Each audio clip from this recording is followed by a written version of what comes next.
Bienvenidos, queridos amigos y amigas, a este nuevo tema, que es el 187. Vamos a estudiar los capítulos 28 y 29 del primer libro de Samuel. Así que, como cada día, le damos la palabra a Francisco. Adelante. Pues tenemos la Biblia preparada. En el tema de ayer nos quedamos con que David se va a que le den asilo político los filisteos. Como ya indicamos anteriormente, la Biblia no es un diario de Saúl o David, son narraciones de acontecimientos ocurridos y que fueron tomados como interesantes para la historia de Israel y actualmente también para nosotros. Por esto, en el primer versículo de este capítulo 28, comienza diciendo que aconteció en aquellos días. Sin saber el motivo, nos encontramos con la preparación de otro enfrentamiento entre Israel y los filisteos. Aquí el rey filisteo le habla claro a David, diciéndole que da por sentado que confíe en que él va a luchar contra sus hermanos de Israel. Claro, David no se atreve a decirle que no va a luchar contra su pueblo, porque el rey le podría decir: entonces, ¿qué haces tú en mi territorio? Los ejércitos se preparan para la guerra.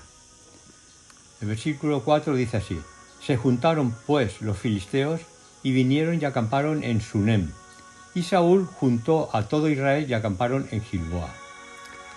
Saúl, que ya sentía que Dios no le contestaba, y viendo el ejército de los filisteos cuya armadura era mucho mejor que la de los israelitas, se desanimó y tuvo miedo, como dice el versículo 5. Saúl ya se había quedado sin los consejos de Samuel y ahora también sin los de Dios. Y no se le ocurre nada más ni nada menos que ir a un espiritista para que le diga si debe enfrentarse con los filisteos. Dice el versículo 7. Entonces Saúl dijo a sus criados: buscadme una mujer que tenga espíritu de adivinación, para que yo vaya a ella y por medio de ella pregunte. Y sus criados le respondieron: he aquí hay una mujer en Endor que tiene espíritu de adivinación. Vamos a ver. Saúl hacía tiempo que había eliminado de Israel a todos los adivinos, hechiceros, etc., como así le había ordenado Dios. Y entonces, ¿cómo es posible que ahora vaya a consultar con una bruja que él antes había perseguido? Esto demuestra que Saúl estaba muy mal psíquicamente. Y no solo eso, sino que le dice a la adivinadora que quiere hablar con Samuel.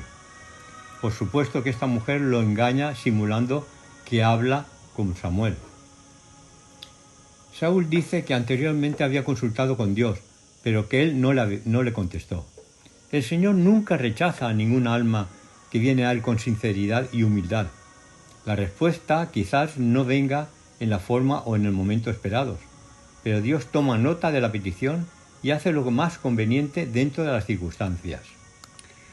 La enseñanza de que los espíritus de los muertos vuelven para comunicarse con los vivos se basa en la creencia de que el espíritu del hombre existe en este estado consciente después de la muerte y que, en realidad, ese espíritu es el hombre mismo. La Biblia enseña claramente que al morir el espíritu vuelve a Dios que lo dio. Lo encontramos, podemos leerlo en Eclesiastés capítulo 12 y versículo 7. Así, las Escrituras revelan que Satanás y sus ángeles pueden impartir informaciones y también cambiar su forma. Hemos de avisar de que dice la Biblia que habrá un aumento de las manifestaciones sobrenaturales en los últimos días.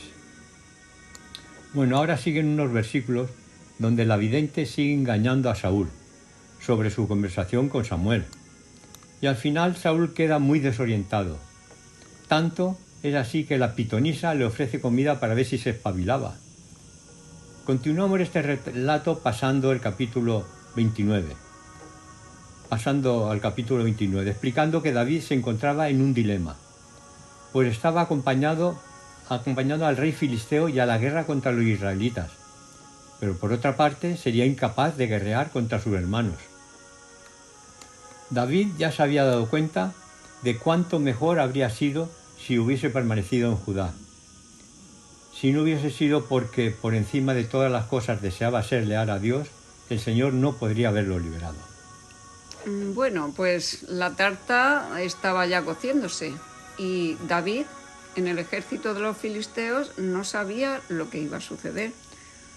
El Señor origina situaciones espectaculares para ayudarnos en los momentos difíciles de nuestra vida. Los príncipes filisteos le dijeron al rey, versículo 3, ¿qué hacen aquí estos hebreos? Y el rey les explica que el tiempo en que estos israelitas habían estado con ellos se comportaron muy bien y él se fiaba de ellos. Pero esta declaración de Aquís no convenció a los príncipes, los cuales le dijeron que despidieran a los israelitas, que no los querían en el campo de batalla. El rey no tuvo más remedio que decirle a David que se marchara, como dice el versículo 7. Vuélvete, pues, y vete en paz, para no desagradar a los príncipes de los filisteos. Luego David, como dice el versículo 8, disimula, dándose como ofendido por no querer que ellos participaran de esta guerra a favor de los filisteos. Pero lo cierto es que Dios le había librado de una prueba muy fuerte y que quizá él no la habría podido soportar por sus propios medios. La misericordia de Dios había quebrantado la trampa en que se había metido David. Cuán comprensivo es nuestro Padre Celestial.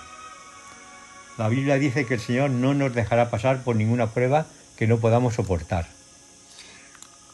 Bueno, pues un tema complicado, el estudiado hoy. Mañana continuamos estudiando la vida de David con el tema 188. Así que hasta mañana. Bendiciones.